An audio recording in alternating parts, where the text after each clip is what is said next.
Welcome to Elevate Your Event, your favorite podcast for transforming fundraising events. Join us weekly for expert tips and creative ideas to make your next event a standout success. In this episode of the Elevate Your Event podcast, we are joined with an all-woman team of Handbid pros, Lori, Elise, and Inga, and our special guest, Marissa Walters with Wild Hair Auctions. Join us as we dive into the inspiring world of women in fundraising and philanthropy. Enjoy.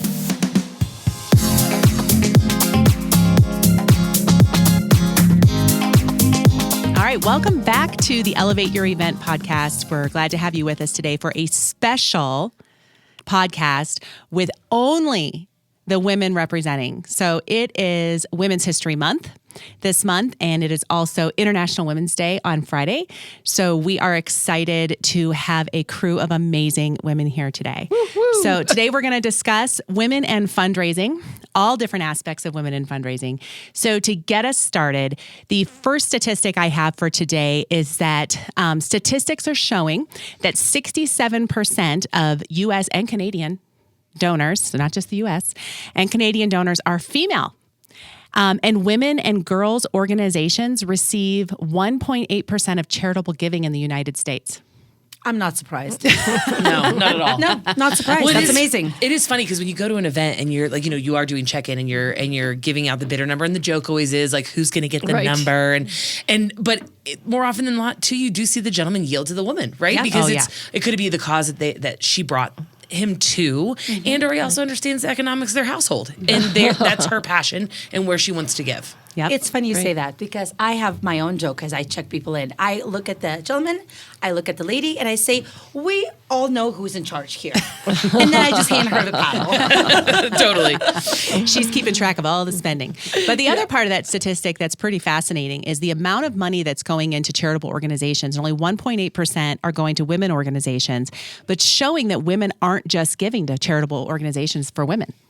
Right. They're That makes sense. Right? Yeah. They're giving to all different types of charities. Well, I think we see that it takes all kinds, right? And as women and moms, right, we understand that it takes a lot to make the world go round, that it isn't, we need to support women, we need to uplift young girls and women and show them what they can do and what they can be. Representation matters. But at the same time, too, we also understand that we have to support those other causes that create a well-rounded world and community. Right. Yep. Exactly.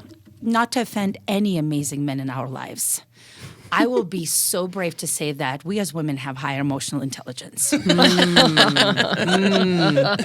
the producer, is grinning. But he has 4 daughters, right? No. He's agreeably nodding his head. Yeah, I mean, it's pretty interesting, I mean, to state that. I mean, there's another statistic here that I had found, says that women's and girls, right? Charities received $8.8 billion in 2020, which is a 9.2% increase. And that's in 2020. I don't have statistics for like 20, recently, but that's what I just found on here. So I mean, that's pretty cool. And there aren't really good, strong statistics around how many charitable organizations are women only focused. I think a lot of charities like to be a little broader than I feel like trying to be women only, but it's pretty cool. I mean, women are important in fundraising, right? Most fundraising is around women. James, the producer, said before this that would there be fundraising if it wasn't for women? I don't know. Good question. Right? It is a great question. And we were chatting, Marissa and I, before the podcast about just the difference between women and men and maybe what kind of organizations they're drawn to. I know for me, in my charitable giving, I'm drawn to whatever I've had a personal experience with.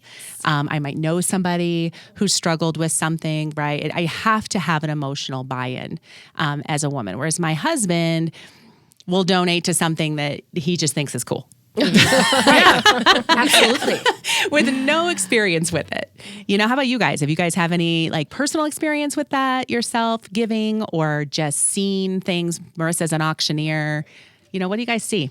Yeah, I mean, I think that too in our household is very similar. Like one of the things we worked a lot with our kids, you do everything you can to try to teach them how to manage their money, right? So when they were younger, they had the invest, the spend, the save, and the donate. And so every year, Colorado Gives Day, we sit down and we talk about what you're gonna give to. And it is funny to watch the difference between what Coleman chooses and what Maya chooses. Like where hers is very much emotional. Yeah. She's led by who she is as a person and what she wants the world to be or how she wants to be acknowledged or recognized. recognized. Where Coleman will just be like, yeah, dogs are cool. Let's just give to that dog thing. You know, where it's not a lot of... I don't even have a dog, and I would give it to a dog thing. Right, but it's not a lot of thought, where hers is very thoughtful. She'll sit down, look at the list, you know, like you said, the personal connection. She had a friend 2 years ago when she was at a school who she found out around Christmas time was homeless. And so then she saw they were unhoused and they were in a shelter. One of the causes on there, I'd never heard of it in my life, but she's like, Mom, this is the one I want to give to you because of my friend, because this is an organization that could help her. And I was like, that's okay, amazing. cool. Yes. But again, like I said, where Coleman's like, cool, dogs are cool. I just want the dog charity, which that's okay too, right? Totally. Yeah, I mean, if you're a foundation, it doesn't matter. Like you'll take the money from anywhere, you know. But I mean, that's just pretty cool. That's pretty cool. How about you guys, fun. Elise and Inga? You go, Elise. I definitely think anything dogs. Yeah, anything dogs. Yes, for sure. I'm with Coleman. Oh, it's a dog one. No.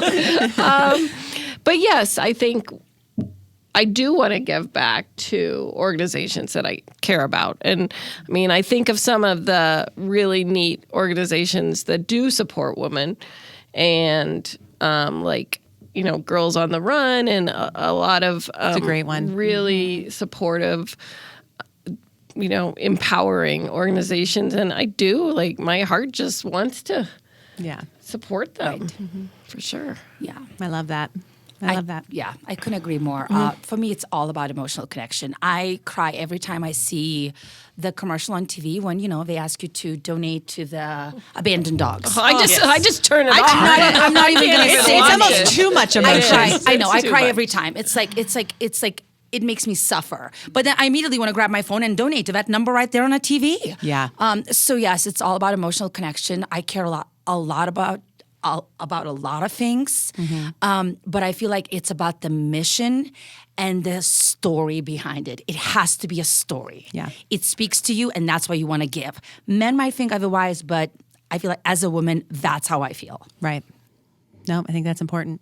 And we'll tag on to that a little bit in a minute when we talk more specific about some events that we've been at and seen that are women focused. But I want to chat a little bit about, we talked about women as donors, but also how about women as fundraisers?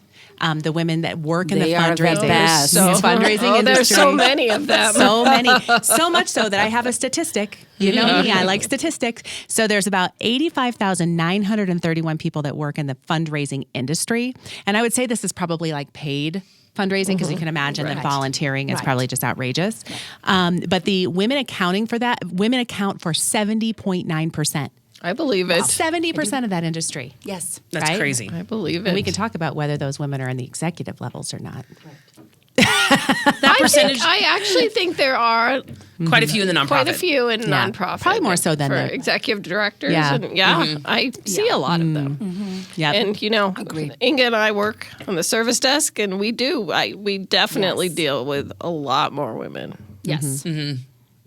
I would say so. And I wonder, like, what does that draw, right? This kind of goes back to what we were just talking about. Is it they get involved in nonprofits because it is a matter of their passion, you know, and where their heart is led is to go and to make a difference in whatever way it is in the organization that they're in, you know, or is it that we talk about pay disparity? Maybe it was a job they could get, right? Who knows? But it does tend to be that it's definitely, you're right, women are our contacts more often than not in everything we're doing. And I also think of every board I've been on, aside from maybe the soccer team, and it's a lot more women. So again, I do think depending on the organization and the topic, you know, more of them that really do pull at your heartstrings, those are the women. They bring the women in.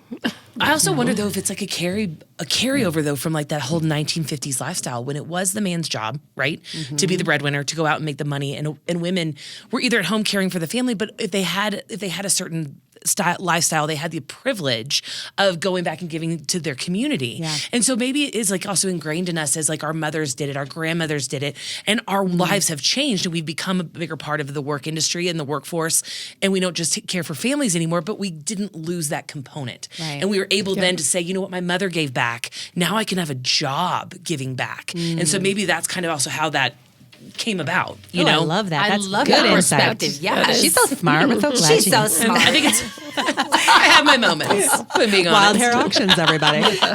She's so smart. I love that. Yes. Well, to transition a little bit, let's get into events. So we are elevating events, and we've all probably worked events as, consultants or auctioneers, or as in Handbid for event expert support. Let's talk about some of the events we've seen that have been female focused. We've seen some fun ones, Yeah, for sure. let's talk about some cool events that we've seen that have a focus on females. Now, I love those events where it's clearly a female focus. Like it's clearly, and then you got these husbands that are being dragged into this event, and they're like, but then there's some that are just like living and loving it, and they embrace it, and like the pink events where the men show up in these sweet pink outfits and stuff. I love that. So tell me some of the things you guys have seen. Some purse auctions, which are super fun. And they're very obviously, there's probably some men who would die for those purses as well. But, it's crazy. First of all, they get very high-end purses. And I don't know how they get them, but I wish I did. But they're super fun. And I think they bring in a lot of money. They bring in a lot of support, participation, and just fun. It's not a dull event. They're all there to have a great time. I love purse auctions because they always put up, like, they display the purses, and then you might even get to touch it and put it on. And I know for me, and this is just for me, but maybe this is other women. I'd be curious to know what you guys think. But I'm much more drawn to the auction item that I can touch and feel. Right. And if it's an item that I can bring, like a fashion item or something I can bring home that I would never buy normally, but I'm like, it's charity. Well, it's and charity. actually, then you can looking at purses. That's something you'll wear. That's something people will be like, oh, you have this brand of purse. And you can say, yes, I got it at the blah, blah, blah auction. Well, some of us have too many purses. But it's just going to bring more attention to that organization and hopefully build some more interest. Yeah. So it's win-win. It's win for the bidder and win for the organization. Yeah.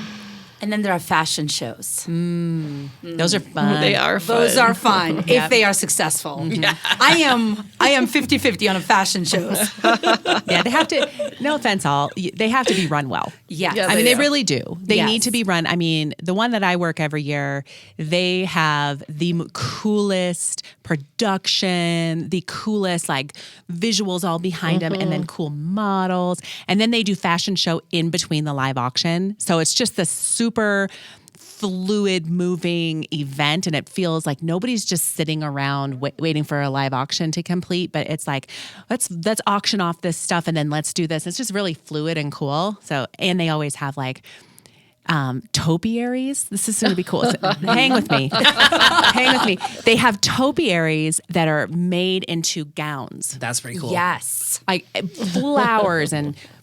That's awesome. That's high end. Trying to think of different terminology. I was going to say bushes,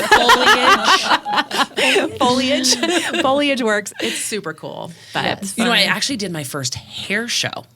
Yes, you did. Like 2 weeks ago. What is that? I've never been to one of those. I hadn't either. So the local salon that's close to my house, it's a woman-owned salon, and it's all women stylists. And she's big at promoting clearly women's causes. This was she did it for CASA, but her team wanted to get together and they wanted to do a hair show.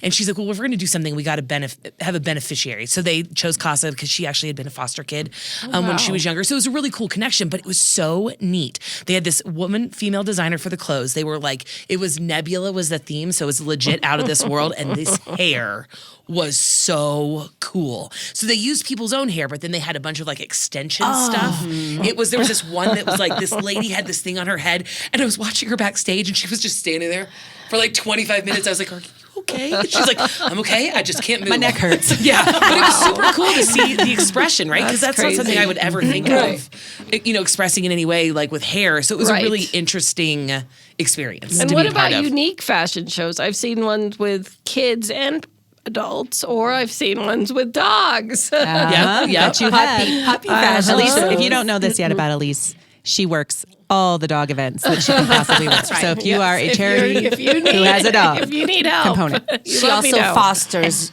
any dog. yeah, she could she's got a good heart. She's amazing. Good heart. Anything else we've seen that's pretty cool? Like fundraising wise for women only. Let me think. I've worked a Cowgirls fundraiser. That was a fun one. That's a fun one. Wasn't that a pink one too? Yes, they did of course, the Breast Cancer Research Foundation. Types of events, breast cancer events are real popular for women and kind of pressing into the women vibe. Having, I'm thinking like marketplaces there for women. One of the things that I think women go crazy for, if you're trying to really attract women, for some reason, women love like a drawing. Yes, a jewelry pull. What is wrong with us? I know. We are like, I could win that diamond necklace. Totally. Well, and I actually had so many diamond necklaces as of late, which has been like, I hadn't had them before. And this last 6 months, everyone's got a diamond necklace. Everybody. And so I would agree. It's been so much fun to do them like with the paddle drop or to do them in different ways instead of just selling it. Because you're right. It's the whole idea of like, I could win. I did this event in Texas and they did, they love a jewelry pull, right? But but what's fun is the little trinket you get for your drawing. Like, so, one year it was like a Japanese theme. And so they had this awesome Japanese whiskey that you got as like your kind of favor that you, to get in the jewelry pull. But it's so much fun to watch all the different things that the organizations come up with to get women enticed into these fun events and revenue centers. And I worked an event, I think it was up in like upstate New York or something. And I had no idea what I was getting into. And these women are just cuckoo for these drawings. I'm talking crazy. Like they will purchase a bajillion drawing tickets. And then instead of doing a silent auction, they do the whole thing as drawing. Yeah. And they just drop all their tickets into the things. And they're, they hoard you to buy their tickets. I was like, whoa, I've never seen it because, we're in Colorado. Like, we don't hoard anything. But let's be honest, that is so much better than Dessert Dash. Oh, agreed. Yes. Come on. Yes. Well, and you're right, because I actually had an event where I was going to be the auctioneer, and they, I'm asking, you didn't do a silent auction. They're like, no, we do these drawings. And I was like, okay, that sounds real cool. Good luck with that, and I'm being as positive as I can. And and then they're like, well, no, this is what we've done in the past. And I was like, okay. And so then I asked to see their numbers, right? So we can kind of figure out what we're doing live and paddle. And then I saw the drawing numbers and I was like, wait, what? I mean, maybe we don't even do a live auction because y'all are crushing it in the drawing. And it's all about knowing their crowd, right? They knew that their group of people, and it was majority women and it was women focused items. And they were like in it to win it. Yeah. They are. Yes. Let's think of items that are attractive to women. I mean, we talked about obviously things we can touch, purses, puppies, and jewelry. What about puppies? Women go nuts for puppies at events. Puppies. Auctioning off a puppy. I know. Have you seen that? That's I have. Have you done that yet? It's very popular lately. I mean, I have a bittersweet Talk about a commitment. emotions about It's it. quite a commitment. Yeah. Right. But I do think that the ones that do it well, there's one that she and I did together in Northern Colorado, and the gal that was auctioning the puppy was actually the breeder as well. And so she was like not letting this dog go to someone that wasn't prepared to be a dog owner. She was vetting them. And so that made you feel a lot better, right? Because there was moments where you're like, you're drunk, and it's like, you're like, yeah, I need that Shih Tzu. And then People you go don't home get and you have a drunk at dog. events. Ever. Come on. And so you're right. It's mixed emotions, but when they do it well, I think it can be very endearing. Yes. Yeah. Yes. So there's women-focused events, okay? But then we also just learned that most events or most fundraising organizations are not female-focused only. So how do we keep the interest of the people that are really spending the money at your event? And how do we draw them to the event, right? So what can we be doing at our events that are going to make the women happy, that it's going to come into more fundraising dollars for you and your organization? What do you guys think? What do you think would be some tips and tricks? I think Inga kind of hit the nail on the head earlier, though. It's the emotional appeal. Mm-hmm. It is about story. It's about creating an event that has a great story that pulls you in, where you're ready you want to be a part of the movement, and part of the solution. And so I think that's like that initial draw. I mean, themes are always fun, right? Yeah. Well, depending on the theme. Agree. Depends. See, and I don't love a theme. Oh, Can I we love do- a theme. Can we do no more Top Gun themes? Thank Please. you. Thank you. No more. I can't do it. Hello, wake up, I don't know. everybody. It's That's a kinda guy cute. theme. It really was is. way too Unless you have all the men there with their shirts off, There you playing go. in the There Top you go. Gun Okay, beach fine. The volleyball. I did have one in the Now we're talking. Totally. Well, you're right, because it's every woman out there is just wearing some version of a flight suit that's a skirt. But Right. there was a woman at one of our events last year, though, that was the perfect Kelly McGillis. Like the hair, the bomber jacket. She had the she black was. skirt. She walked in and we all were like, oh my God. We all like to look at each other's outfits. Okay, let's act like, of course, we don't want to be all like super competitive and weird about it, but we sure admire effort. Oh my God. The Yes, compliments. So that's like fun. Ink and I at a table, I always laugh because it'll be like, someone will come like, oh my God, great necklace. Amazing dress. Right? Cool purse. Love those Yes. shoes. Like it is awesome. The things we see at Yes. events. I love it. I do too. That's one of my favorite things about working events is I'm checking out their shoes. I'm checking out I take pictures of people that they don't You even know I do. take pictures. So I can, have you seen me do that? I was like, what is she doing? I will literally, You're if I holding your see phone. somebody's outfit, I'm like, I'm going to copy that. I'm going to go to Poshmark. I'm going to get my own cheap version of that. 'Cause I'm going to show up at my next event rocking this. I bought like a sequin jacket because of one lady at a big event in Seattle. I was like, you are the coolest person I've ever seen. I'm a stalker. I will ask that person to take a picture with me. Oh, But can we have a picture together? that's awesome. Yeah. So we have, fundraising tips. So I think, providing, like, women love experiences. We love, emotion. Not every woman. Okay. Let's not get, It's true. It's true. Yes. Not everyone. Not everyone, Not but everyone. women in general, we appreciate some effort. Yes. Effort that's put into things, right? When I think the decor, as much as I like, it drives me crazy when I talk to an organization, you look at their decor budget and you're like, oh, that's a lot. Yeah. But the reality is, though, we do love to walk into a room and go, It transforms. wow. Yes. Like, Yes. look at the Yes. effort and the energy they Yeah. put into creating this whole experience for you, you know? And so we do appreciate it as much as being a fundraising professional. I look at that line item and go, oh, that's a lot. Right. Cut back there. Right. No. You know? No, I think it's fun. I do like theme events. I like theme dressed events probably more than just a theme. Like I like a Right. white party or like, where you're all dressed in white. I think those are cool and classy. Yeah.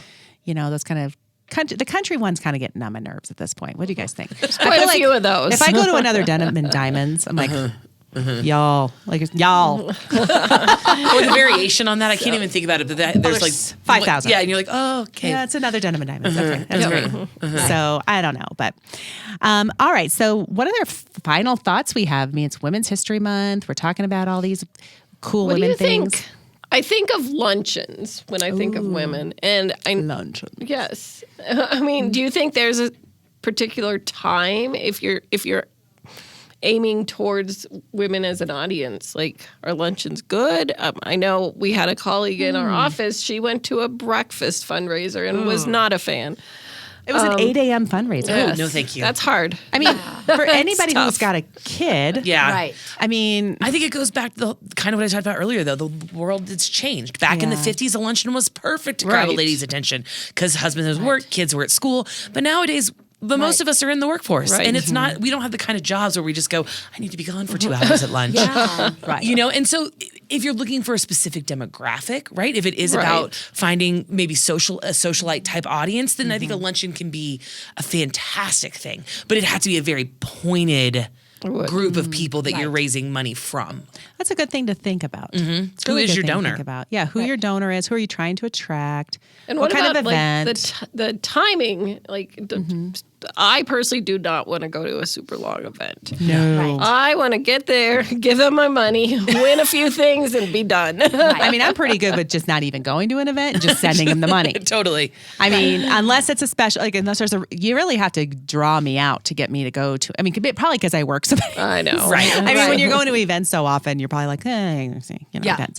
But I mean, I have to be really drawn out to go to an event. Yeah. It would have to, to be. And you want it short and participating. sweet, or you want it long? Oh, depends on the event. Like what I Well, don't yes. want, and I think we talked about this in multiple podcasts. I don't want the entire board to have a 5-minute slot Right. or more to just Right. talk. I don't like Yeah. long presentations. But if it's an event, like there's an event that we a lot of us work and do. It's Jeff's event, the Prader-Willi Syndrome Association of Colorado. They do a derby event every year. Well, that's a long event. You're going, you're hanging out, you're bidding in advance, then you do, but you have all this cool stuff you're doing. Right. Right. So if it's that kind So of you want to be event, kept It's an busy. experience. I want to be experience. entertained and it's an Yes. experience. Yes. And I will go to an event like that, even as somebody who goes to constant events. I will go to an event like that. I will not go to an event that's a plated dinner. I sit down, I have to listen to a presentation. No offense, but a big, long live auction. Nope. I want it to be dynamic and fun. Short and Yes. sweet. It would need to be somebody like Marissa doing the auction. Right. Yes. Like seriously, I would need it because I can't stand long drawn out auctions. Oh, agreed. Well, and also the Yeah. awards. Like I love that you want to honor your people, and that's nominations amazing. and But I don't awards, yeah. like one reward recipient that has a video. Like yes. Ooh, a video's great. and they don't get like a 10-minute speech. Like, and I get it's important. Because it's also too, what is your event about? This event is about raising money, right? And an award event can be a totally separate event. Yeah. This one is grab your attention, short live auction, quick paddle. Yep. Let's get out of here. Otherwise, it can really deflate the room. Yeah, totally. Yeah, you don't want It just boredom. sucks the energy out of the room. Yeah.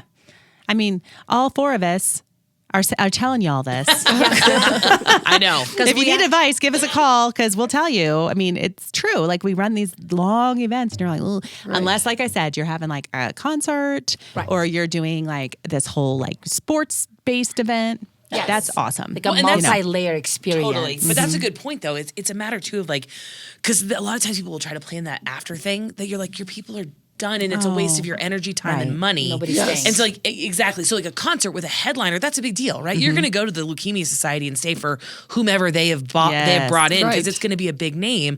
But you're a local small organization and you're going to do the silent disco after. It sounds super cool, but it doesn't. Your people, it's like 10 o'clock and they're like, and it's time for me to go home, you know? And so here's a tip. Your team is exhausted. Yes.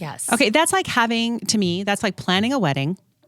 And then after the wedding, you plan another thing that you're expecting everybody to go to. Right. And when you're done with the wedding, you're tired. You're like, you know, You sure are. you're tired. Well, and it gets knowing your audience though, too, right? Like if it was funny because there's one that we've all done that was that we worked at and they had an after party like 2 years ago. No one went to. This year, do you remember when we were leaving the convention and we looked and we're like, look at all the people doing the silent disco. So don't know what was different this year over the previous year. It was better music at the Maybe, disco. or it could have been that it was we were actually I don't out know of, if I've worked this event. you weren't there, but we got out early too this year. That could have also been it, right? Like it was a shorter program. Right. That's the trick. So then people are like, oh, it's not quite 9. I'd love to go get a little boogie in before I go home. But the year prior, it was 10 and everyone was like, and it's bedtime. Yeah. Did they have a seated plated dinner or anything like did. that? They did. Oh, they still managed to get But out it was early. quick. It was It was quicker this year. That was the interesting part is that like the year before we left and watched and we're like, oh, that sucks that nobody went to that. And then this year we all marveled as we're going up the escalator. We're like, look at all the people. Partying. Yeah. I like a short, quick program at the very beginning while you're like bidding on stuff, doing whatever. And then I like to have like the main thing after like the live auction and paddle, almost like a celebration. Like I like a celebration mentality. Like I've enjoyed those kind of events because then they're like celebrating that they made their goal and everybody's emotional and the people are crying up front and there's like little confetti cannons going off. Like that speaks to me too. And then that's the one event that I'm talking about that has the fashion show too. Okay. Like they'll do this whole thing afterward. That's pretty And cool. Again, it's knowing your audience. Yeah. Because, And it's built into the because if there's young people there who can stay out past 10, you know, maybe they're just starting their night. Totally. They're going to be staying. They'll be staying for the French fries and drinks that come at the after the party. end. Yes, Totally. oh, for sure. I've worked a lot of events that have the after party and I do enjoy it, but it's usually a pretty big name event or something. And it has to be, you got to have young people there because the older people get tired. The older people are like, what am I doing? Yeah. It's true. Yes. So know your audience, but Yes. you can plan a very successful after party. Absolutely. So we talked about, women donors, talked about women fundraisers, people that are either getting paid to fundraise or all you wonderful women out there that are doing this on your spare time. I think God we should bless applaud you. them real quick. Yes. To all you moms out there. We see you. All of you, we know you're doing 5,000 things, and then you're God bless you. You're going out and helping these organizations be able to do what they do as well. Yeah. And then we talked about women-only fundraising events, Right. and then we talked about how to attract women at your non-women-only fundraising event. Right. Yeah. And then we had a little segue into all the things we enjoy at events. We're all women. We're all women, so that counts. We are pretty good judges of events. After party. We're pretty experienced over here, so we have a lot of opinion. But I think this has been a wonderful conversation. It was really, really fun to have everybody here. We dressed in pink for you all. We hope that you have a wonderful Women's History Month. Okay, don't lose that history, and that you enjoy International Women's Day. This is going to be posted after that, but we hope that you did celebrate Women's International Day or International Women's Day. Yep, March 8th. March 8th. Friday. On March coming 8th. up. Yes. So Celebrate all those women in your life. Yes. Thank you for joining us. And thank you to our special guest, Marissa, as well. And happy fundraising. We hope you enjoyed this all pink, all women podcast. And a special thank you to Marissa Walters from Wild Hair Auctions. If you enjoyed our show, please take a moment to leave us a review. You can find us on Apple, Google, and Spotify. Don't forget to subscribe for more great content. And if you're a fan of video, check us out on YouTube. Until next time, happy fundraising.